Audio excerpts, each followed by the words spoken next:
What we are trying to do is, we found that 60% is organic waste, and nobody has, you can't really convert the organic waste into fuel or anything else. It's not really practical because it's low value. It doesn't have that much calorie to be converted into anything.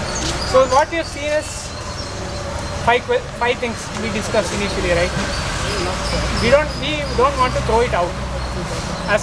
As a responsible citizen, we don't want to throw the organic waste out.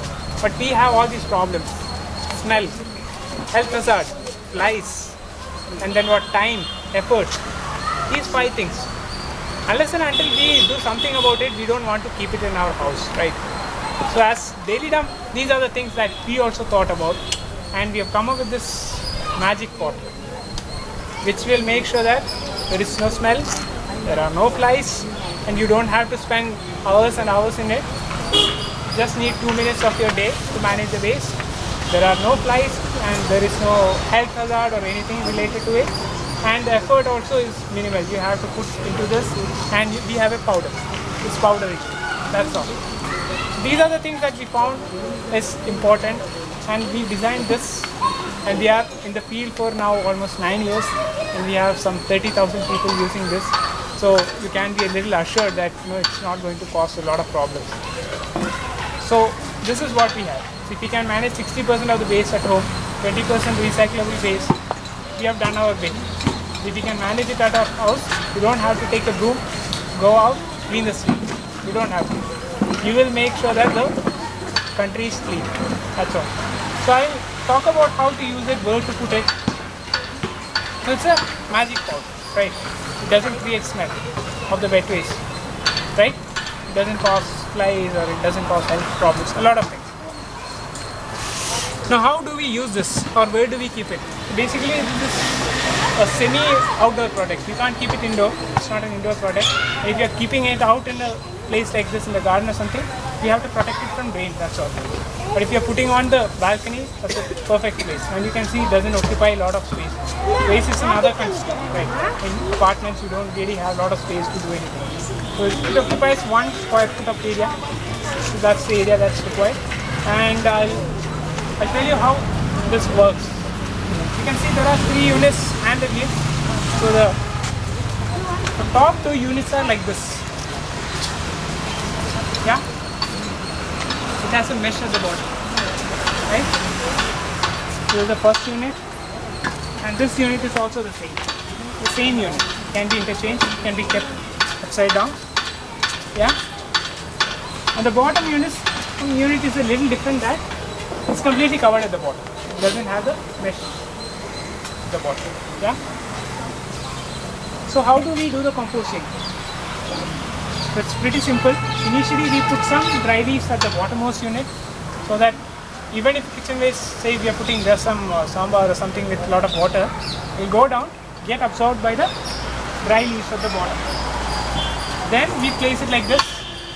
Then we take 1 sheet of newspaper, just 1 sheet, put it here on this mesh, so that nothing fall down. You are putting something, shouldn't just go down as it is. You place that sheet of newspaper, put 5 handful of this powder. I'll tell you why we are using this powder and why can't we use other materials. This powder, 5 handful of the powder on top of the newspaper. So that is the initial preparation. Then every day what we have to do is put the kitchen waste of the day on top of it, put the again 2 handful of the powder. That's all. Next day, kitchen waste, powder. So every day what we are doing is putting the kitchen waste and the powder. So keep on layering it till this unit gets full. When this unit is full, take this, take this, put it in the middle, bring the middle one to the top. And do the same process. Sheet of newspaper, 5 handful of the powder, then every day kitchen waste and the powder, layer by layer. And by the time the second unit also gets full, we can see that the volume in this one would have come down, because the decomposition, as I said, the water gets evaporated during the decomposition. So the volume keeps reducing, and all the food particle gets chopped by the microbes. So the volume reduces. It would have started composting, and you need a little more time to compost. Now what we have to do is take the contents of the one, that unit, just empty it into the bottommost unit. So you will have to shift it once in say 2 weeks or so. Shift the pots.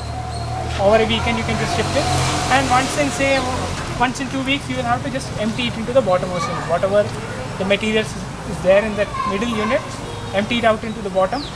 Now this is empty. Bring it back to the top again. So the top 2 units actually get swapped like that. Yeah, and we get the compost in the bottommost unit. So it takes around 1.5 months time for compost. So that is the process. So can somebody help me to rewind what I said, how to use this? Can I try? Yeah, please. First paper, first we arrange like this. Yeah. Then you put a paper. Yeah. Then five handfuls of that powder. Correct. Yeah. Then your kitchen waste. Yeah. Then again 2 handfuls. Then again the kitchen waste. Then till it gets filled. Correct. You have to keep doing the same process. Yeah. Then once it gets full, interchange the first 2. Okay. Then again a newspaper in the same process. Yeah. Then keep doing that process again. Correct. When both the units are full, what do we do? Empty the first one. Empty the which one? Wait one to the last. Wait one to the last. Excellent. Good job. Yeah, we got it.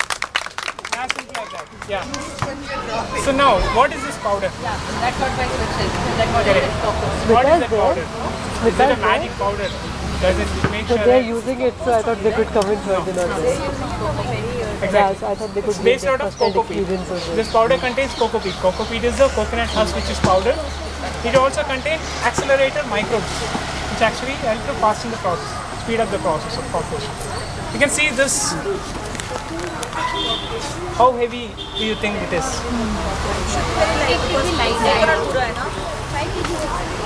This is hardly 2.5 kilos. It's that dry. So what this does is, as I said, kitchen waste, the majority of kitchen waste is Water. water. It absorbs. This absorbs the water. If the water is absorbed, a whole lot of problem is solved. So basically the water is just smell. Actually, my point was that only that you said keep a paper in this powder and you put the waste. In no time the paper will dissolve. No. So that's why we put initially 5 handful of powder. Just 5 handful, make sure that it will absorb it. It is better to put the rest some safe rest. Even the egg things we put in that. Yeah, what and all can go, I'll come to it. Yeah? Basically everything, all organic material like egg peels, bones, fish bones, and then everything. Only thing organic which cannot go is the coconut shell. The hard coconut shell, that cannot go. What happens is it just occupies space. It takes long time. Even if you put into a pit, it takes years together to disintegrate. Yeah, so those are the materials that, and even cheese, oily stuff, whatnot, everything can go. Meat, bones can go in. The meat, you can't put raw meat in. What happens is raw meat is almost like a dead animal. It starts smelling. The composting is, or the disintegration is in a different way. If you have say leftover meat or something, just boil it, put it. Cook meat and all, so it get composted. Tissue paper, soil with food can be. Soil tissue paper also can go in. Yeah, not a problem. Even small pieces of newspaper that is wet soil again, that can also go in. So number 1, it's a very dry powder. So this absorbs water. And this science of composting, it's a very simple science. This is aerobic composting. There are in fact 3 kinds of composting in nature: vermicomposting, aerobic composting, anaerobic composting. Vermicomposting is with the earthworms. We don't have the luxury of space or time. A lot of effort is required. No matter what, the compost that we get from vermicomposting is the best. That's the best compost that we get. But we don't really have the luxury of doing a lot of this. Then anaerobic composting, it's in the absence of air or oxygen. The third thing is aerobic composting. It requires air. So the aerobic composting requires 3 things: carbon, nitrogen, oxygen. So nitrogen is there in the kitchen waste, whatever we provide. Oxygen, you can see there are holes on this to ensure that water go into the container. And then the third thing is carbon. So you can see this cocoa peat, the powder that we are using, is in fact carbon, the source of carbon. So if we have carbon, nitrogen, oxygen in the right amount, no matter where you put it, composting happens without any smell. Aerobic composting happens without any smell or anything. So what happens when we put it in a container, in a plastic bucket? What is happening is there is no air going. So the anaerobic process happens. So a lot of sulfide gases get generated. That is the smell. And say even if you put say holes or something into a plastic bucket also, it doesn't, because the water will be there. The water actually clogs everything. That's the main thing.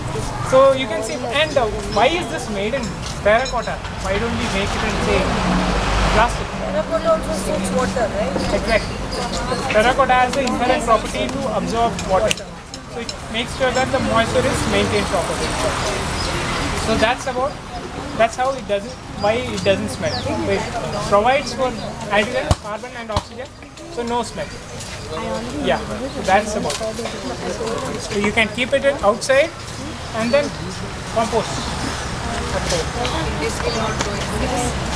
So if you're putting, so the thing is, no matter where you're putting the kitchen waste, say you are living on the 40th floor of the building, you cut some vegetables and keep it for a couple of days, fruit flies will come. It's a natural phenomenon. It will. So if you expose the kitchen waste, the fruit flies will come. But it is not.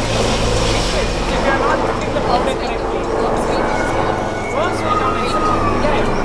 It will do the decomposition. It's a natural process. Worms will come inside, it wouldn't come out. Worms will come out if it's again disturbed, if it's too wet. It's like small kids, they start crying because something is wrong. So they start smelling or worms start coming out, which means that something is wrong with them. So these are indicators. But if with this powder we have found that the worms coming out has been controlled very drastically. So yeah, what were we talking about? Worms. Fruit flies. If you are putting the powder correctly, if the kitchen waste is not exposed, we don't get any fruit flies. So in fact, we are putting the kitchen waste to avoid the fruit flies. What we can do is place one more sheet of newspaper on top to make sure that there is no chance of fruit flies coming into that. Next day, take the newspaper, put the waste, put the powder, cover it with the same sheet of newspaper. Yeah. So every day we have to put newspaper. No. Either for the water. Correct. First time. Say in case you find that your kitchen has a lot of fruit flies, and these flies actually multiply a lot drastically. So what we can do is, after putting the kitchen waste and the powder every day, we can place one sheet of newspaper on top of it. Next day, take out the newspaper, put the kitchen waste, put the powder, put the same newspaper, just stack it, so that fruit flies doesn't have any place to come and feed or multiply. Yeah, that's about it. Everything. It's better to drain out the water and put the pieces in. Because adding water, then you will have to add a little more of the powder to maintain. So just drain out the water, put whatever curry, whatever dal, whatever you have, you can. You mentioned about keeping some leaves in the water. Correct. That you have to keep changing it. No. Only at the start.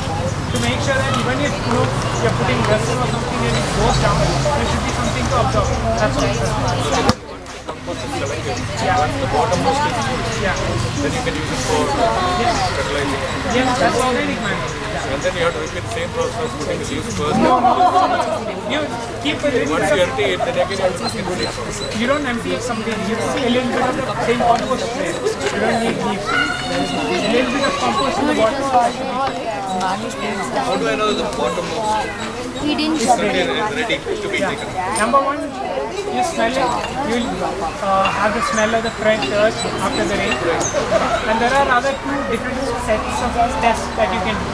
You take some seeds and you put some compost in some water. You just feed the compost water. If it germinates, we get that compost. If it doesn't germinate, it means that it's not done yet. But if you put say half done compost also into the garden, the soil will absorb it.